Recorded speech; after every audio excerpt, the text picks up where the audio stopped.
Hey trackies, welcome back to another video here on TXT Track Time. Please remember to like the video and also subscribe to the channel. I really do laugh when I'm about to say some wild stuff. So yes, I'm sure y'all have seen the title.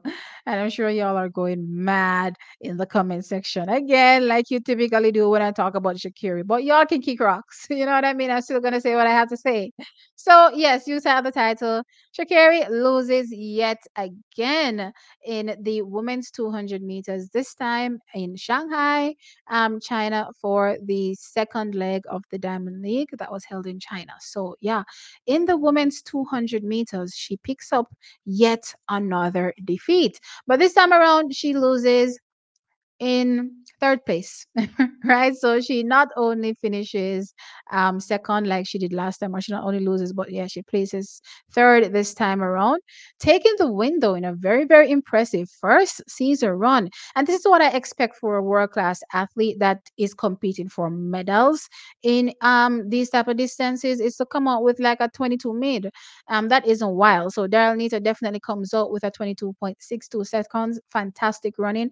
I've been impressed from her seasons last year, and I'm expecting an even better season this year for her. She's come on leaps and bounds, and I'm expecting personal best actually from her in both events this season. And she has a solid start to her campaign, running at 22.62 seconds. And again, this is what I expect from a world class 200 meter slash 100-meter athlete. In second place was Anavia Battle, and she ran 22.99 seconds. And in third place, as I said, was Shakira Richardson, running 23.11 seconds. In my opinion, 23 seconds. I remember what y'all did to me last year when it came to Elaine. So this 23.11 is definitely not impressive. I don't care what none of y'all want to say and how y'all want to spin it. Definitely not impressive, and I definitely expect more from a Shakira Richardson. No, I did note though that it seems as though from a sprinting perspective, the times in general just aren't giving. So my opinion is that maybe the target this year honestly is not to really do anything phenomenal on the circuit, but to really target the national championships, which is the USA championships, in Shakiri's case. So maybe by the time the USA championships rolls around, we'll see Shakiri back in fit as a fiddle, running as fast as we're used to. Also, I did note that she looks a bit heavy as well, so I would say she's loaded, running loaded, based on what I'm seeing. So this kind of times are understandable, but again, I definitely expect more from a Shakira Richardson, and I won't, make it seem as though I'm not expecting more from her. But yeah, that was her for that particular performance. But let's jump on over from the Shakira placing third. I won't linger on that too long, to some more performances. Let's jump into the men's 110-meter hurdles.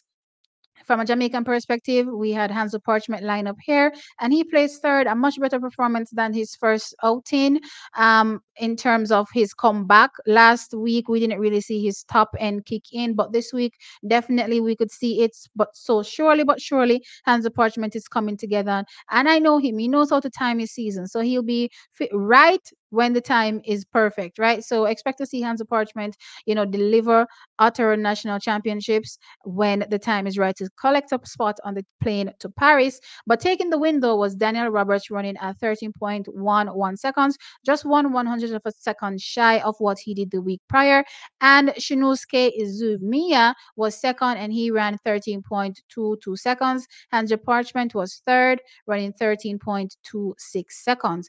Actually, Izumiya was second with 13.23, not 13.22. But yeah, that was it for the men's 110-meter hurdles. Moving on over to the women's 100-meter hurdles, we did have Danielle Williams here. So a lot of third places here for Jamaicans.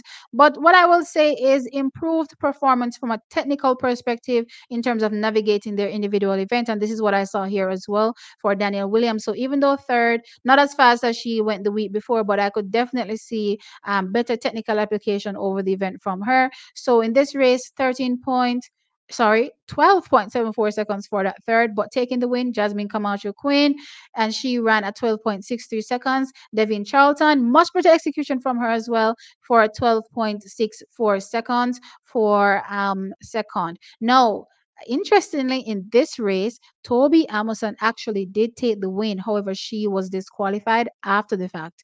And what I will say is that Toby Amerson is going to be a serious threat this year because she got a really terrible start in terms of where the rest of the field was, and she was able to come back. And she, has superior foot speed to a lot of these athletes that are running the hurdles. And what we can clearly see just from these early indications is that the world record holder, Toby Amusan, is definitely going to be a figure when it comes to the global championships and walking away with what would be her first ever Olympic title. Now she unfortunately false started again in the race, so even though she won, the time did not factor, or she was still DQ'd at the end of the day. But I just want y'all to take a note of what's going on with Toby Amusan. Definitely keep an eye on her for this season.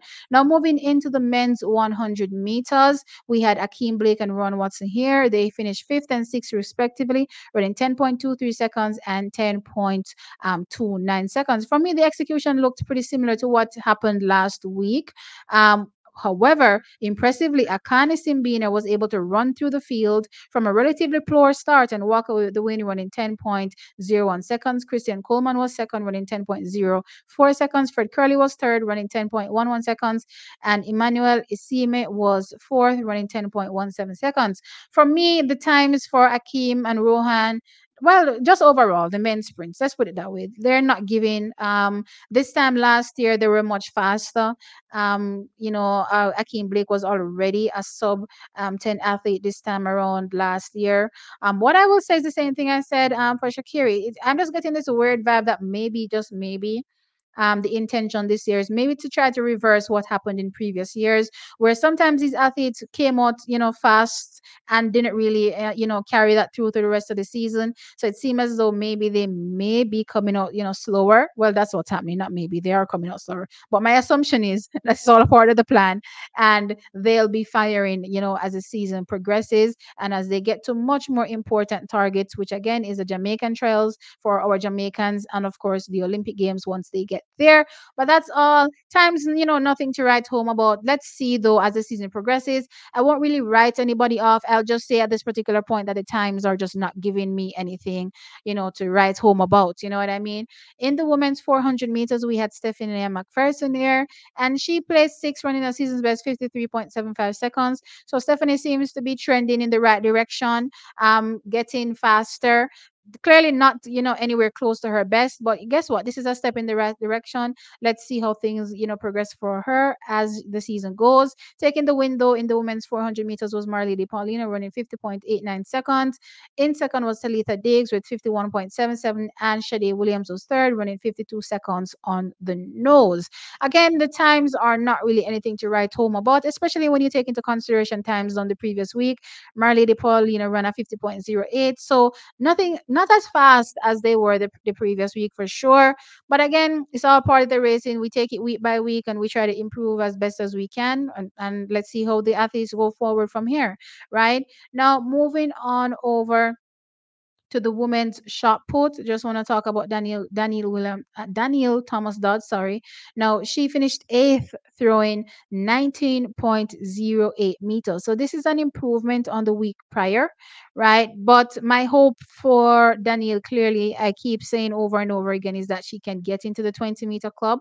Still early days yet, but still want to see her, in at least 19 mids, to 19 highs at this particular point in time. But hopefully, again, we'll be able to see her really shake things up with the big girls that are currently in the shot put throwing over 20 meters. But let's see as the season progresses. All right. So, trackies, that is it, I believe, from a Jamaican perspective. If I missed anybody, apologies. Certainly not my intention. My brain is a bit tired right now. I've been up from 4. Well, before that, actually. But anyway, with that said, like the video, guys. Let me know your thoughts in the comment section and subscribe to the channel. I'll catch you all in the next one. Bye.